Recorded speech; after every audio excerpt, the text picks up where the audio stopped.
आज special report में शुरुआत काशी में प्रधानमंत्री नरेंद्र मोदी की खबर से। तीसरी बार पीएम बनने के बाद नरेंद्र मोदी का ये पहला वाराणसी दौरा है। इस समय प्रधानमंत्री दशाश्वमेध घाट पर मौजूद हैं। गंगा आरती हुई है वहां। थोड़ी देर में काशी विश्वनाथ मंदिर में पूजा करने प्रधानमंत्री पहुंचेंगे वाराणसी की। हम आपको सीधी तस्वीरें दिखाते हैं।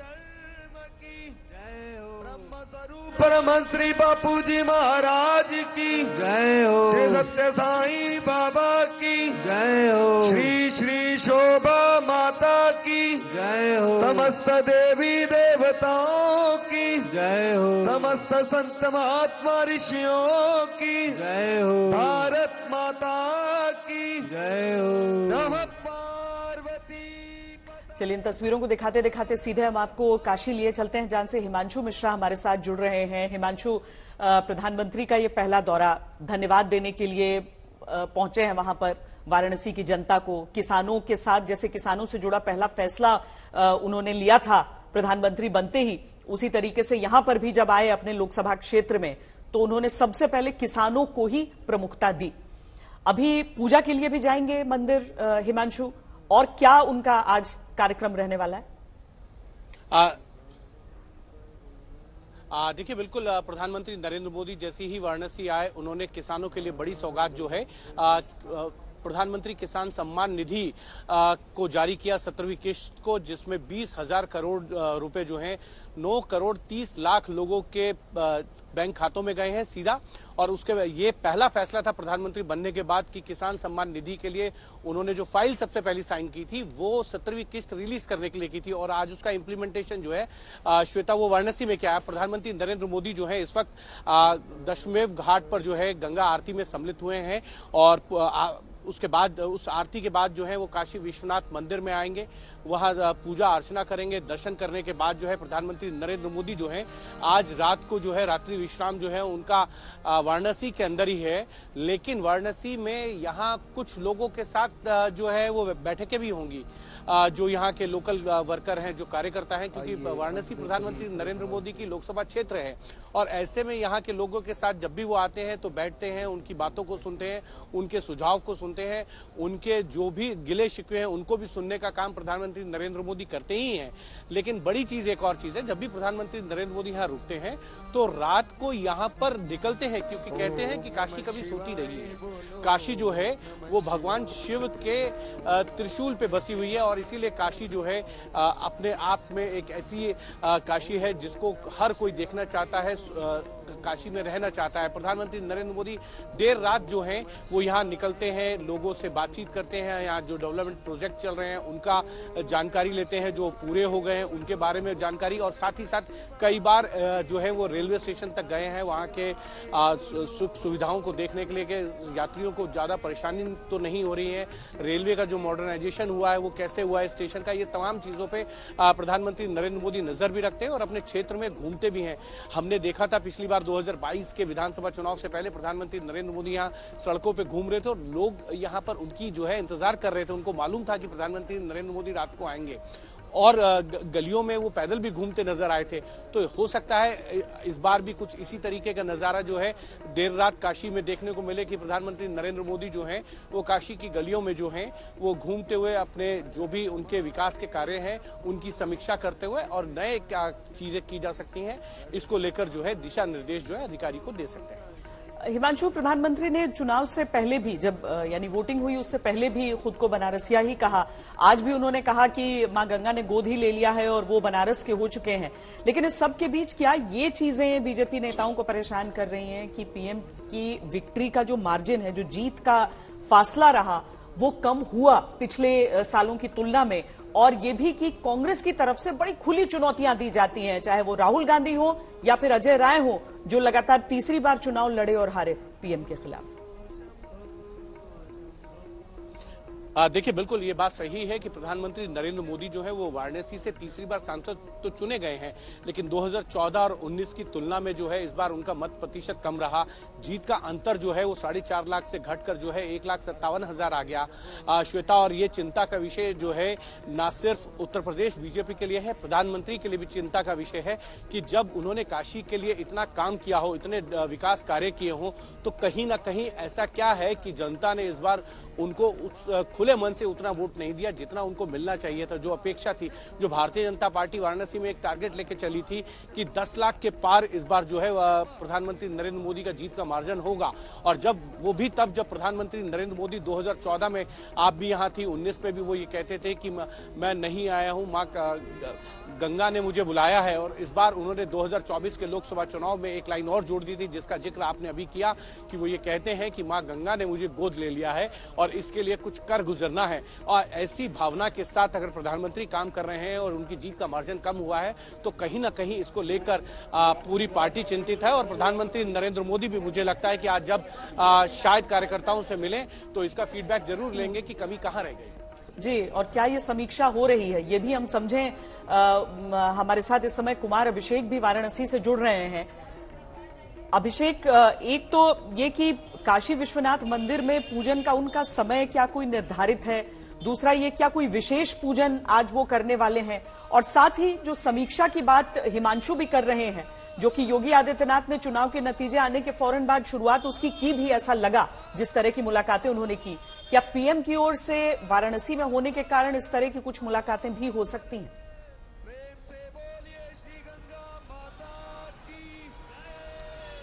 देखिए श्वेता, प्रधानमंत्री मोदी वाराणसी में है, प्रदेश अध्यक्ष वाराणसी में है, संगठन महामंत्री उत्तर प्रदेश के वाराणसी में है, दोनों डिप्टी सीएम वाराणसी में है, तो निश्चित तौर पर कोई ना कोई अनौपचारिक बैठक इस पर जरूर होगी। लेकिन समीक्षा क्या प्रधानमंत्री करेंगे? मुझे नहीं लगता कि प्रधानमंत्री कोई समीक्षा करेंगे। हाँ, ये जरूर है कि वो ऑफ हैंड कुछ चीजों को हो सकता है कि पूछ लें, समझ लें। बीजेपी ने कुल 40 लोगों की टीम बनाई है जो पूरे 80 लोकसभा क्षेत्रों पे जिन्हें अपनी समीक्षा रिपोर्ट देनी है, और 20 तारीख तक वो उन्हें अपनी समीक्षा उनके अपने हिसाब से ये तय कर लेना है कि आखिर उत्तर प्रदेश में कहां गड़बड़ियां हुई। देखिए, आज प्रधानमंत्री मोदी ने पहला सार्वजनिक कार्यक्रम किया वाराणसी में, और वहां पर उन्होंने वही बात बोली जो लगभग उन्होंने अपने संसदीय दल की बैठक में बताई थी कि ये अब तक की सबसे बड़ी जीत है। कोई भी सरकार तीसरी बार रिपीट नहीं हुई, 60 साल पहले ऐसा हुआ था। लेकिन प्रधानमंत्री मोदी खुद समीक्षा करेंगे, मुझे इसकी संभावना बहुत कम लगती है। हाँ, अनौपचारिक बातचीत इस मुद्दे पर वो जरूर अपने नेताओं के साथ कर सकते हैं। आज की बॉडी लैंग्वेज से ये साफ दिखाई दे रहा था कि प्रधानमंत्री मोदी कम से कम वाराणसी को लेकर के कॉन्फिडेंट है। ये जरूर है कि 1.5 लाख से उनकी जीत हुई, 1.5 लाख से कुछ ज्यादा वोटों से।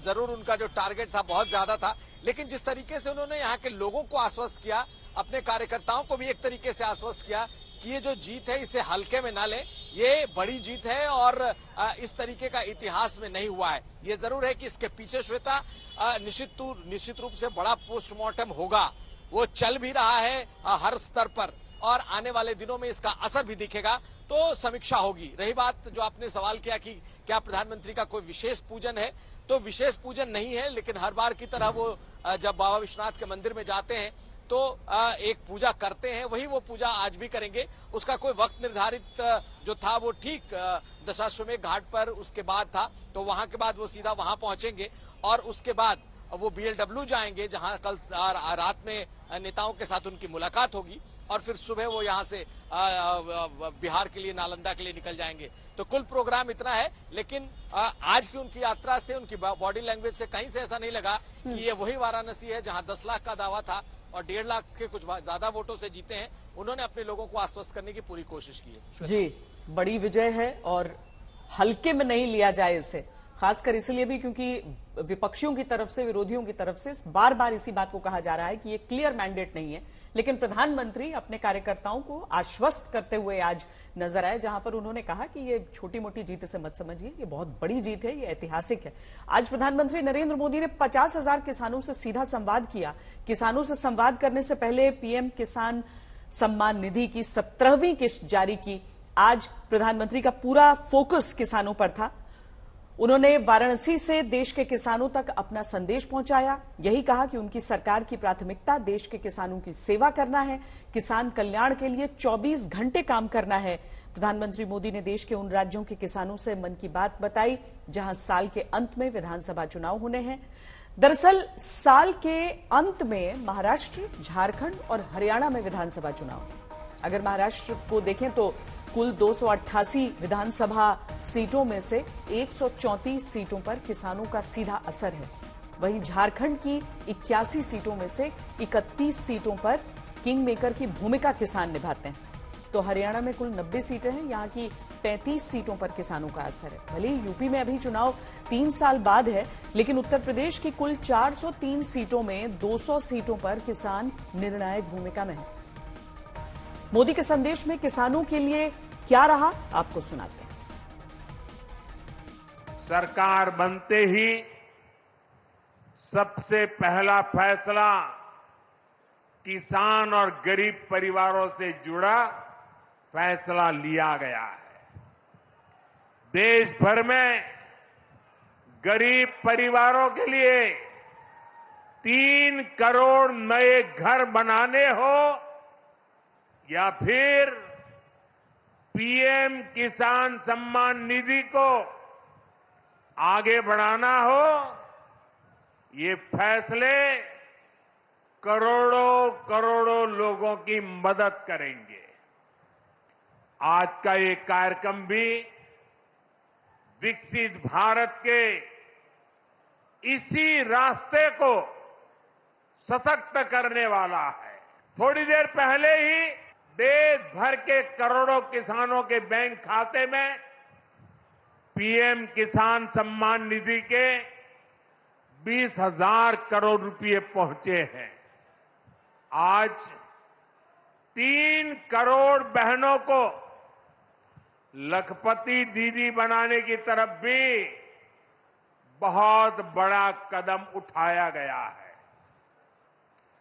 कृषि सखी के रूप में बहनों की नई भूमिका उन्हें सम्मान और आय के नए साधन दोनों सुनिश्चित करेंगे। मैं अपने सभी किसान परिवारों को, माताओं बहनों को बहुत बहुत शुभकामनाएं देता हूं। साथियों, पीएम किसान सम्मान निधि आज दुनिया की सबसे बड़ी डायरेक्ट बेनिफिट ट्रांसफर स्कीम बन चुका है।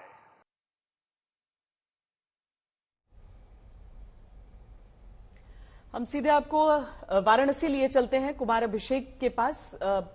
अभिषेक, क्या घाट पर जो कार्यक्रम था वो संपन्न हो चुका है? ये बताया जा रहा है कि पीएम मंदिर परिसर में है अब।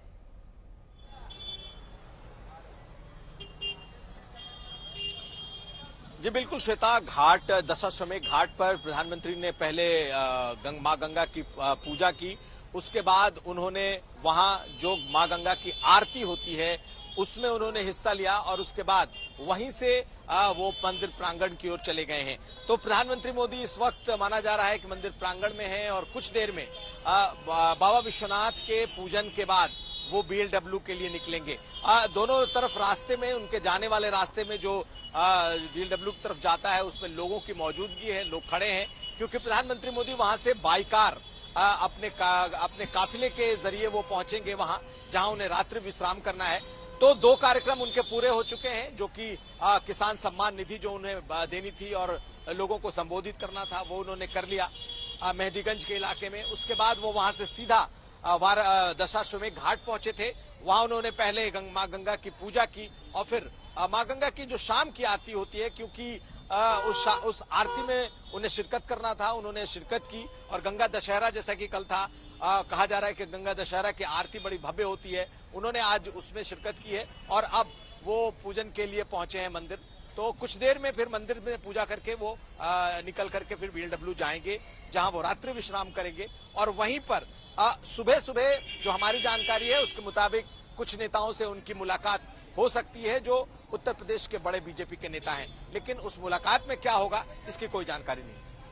हिमांशु, जैसे ही प्रधानमंत्री बने, प्रधानमंत्री पद पर वो आसीन हुए, वैसे ही उन्हें पहले G7 के लिए भी जाना था और उसके बाद अब वाराणसी आए हैं, वाराणसी के बाद बिहार जाएंगे, तो आगे भी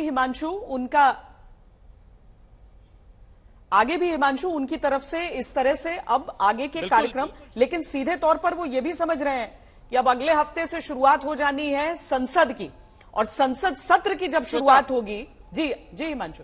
बिल्कुल श्वेता, मैं आपको बता दूं कि प्रधानमंत्री नरेंद्र मोदी का जो काफिला है वो अब जो है धीरे धीरे काशी विश्वनाथ मंदिर के गेट नंबर 4 की तरफ बढ़ता हुआ है। ये उनके काफिले की पहली गाड़ी जो एस्कॉर्ट करती है उत्तर प्रदेश पुलिस की तरफ से। और अब मैं अपने कैमरामैन कृपाल सिंह से कहूंगा कि दिखाएं कि काशी विश्वनाथ का ये गेट नंबर 4 जो है खुल चुका है और यहां से अब प्रधानमंत्री नरेंद्र मोदी की गाड़ी जो है सीधा मंदिर के अंदर प्रवेश करेगी और वहां पर प्रधानमंत्री नरेंद्र मोदी जो है वो पूजा अर्चना करेंगे, दर्शन करेंगे काशी विश्वनाथ मंदिर में भगवान शिव के। तो एक अंदाजा इस बात से जरूर लगाया जा सकता है कि प्रधानमंत्री नरेंद्र मोदी का ये कार्यक्रम जो आप कह रही थी वो लगातार इसी तरीके से चलता रहेगा। मुझे लगता है कल जैसा कि अभिषेक भी बता रहे थे कि वो नालंदा जाएंगे, नालंदा विश्वविद्यालय के कार्यक्रम में शरीक होंगे। उसके बाद जो है 19 तारीख को वो जो है 20 तारीख को जो है श्रीनगर पहुंचेंगे और वहां पर एक कार्यक्रम में उनको भाग लेना है और उसके बाद 21 तारीख को योगा डे पे श्रीनगर के अंदर मौजूद रहेंगे। विश्व योगा डे के दिन एक तरीके से ये माना जा सकता है कि प्रधानमंत्री नरेंद्र मोदी का अब जो है वो हेक्टिक शेड्यूल जो है, जिस तरीके का ट्रैवल वो करते हैं वो जारी रहेगा। देश के अंदर अलग अलग प्रांतों में, अलग अलग राज्यों के अंदर जो है वो इसी तरीके से उनका जो है वो भ्रमण रहता है, उनके कार्यक्रम जो है वो लगे रहते हैं। लेकिन संसद का ये सत्र जो है वो बहुत इंपॉर्टेंट है। इसको इस नजरिए से भी आप देख सकते हैं कि आज एनडीए की वो ताकत नहीं है, भले ही पूर्ण बहुमत हो, 293 सीटें जो है एनडीए के पास हो, लेकिन विपक्ष की ताकत बढ़ी है पिछले कुछ दिनों में। और इसीलिए अगर आप देखेंगे तो लोकसभा स्पीकर के उस पद के लिए जो 2014 या 19 के अंदर भारतीय जनता पार्टी को उस तरीके की मशक्कत नहीं करनी पड़ी थी, जिस तरीके से राजनाथ सिंह जो रक्षा मंत्री हैं उनके सपुर्द किया गया है कि विपक्षी दलों और सहयोगी दलों के साथ बातचीत करके जो है स्पीकर और डिप्टी स्पीकर के पद को लेकर जो है वो बातचीत की जाए, आम सहमति बनाने की कोशिश की जाए।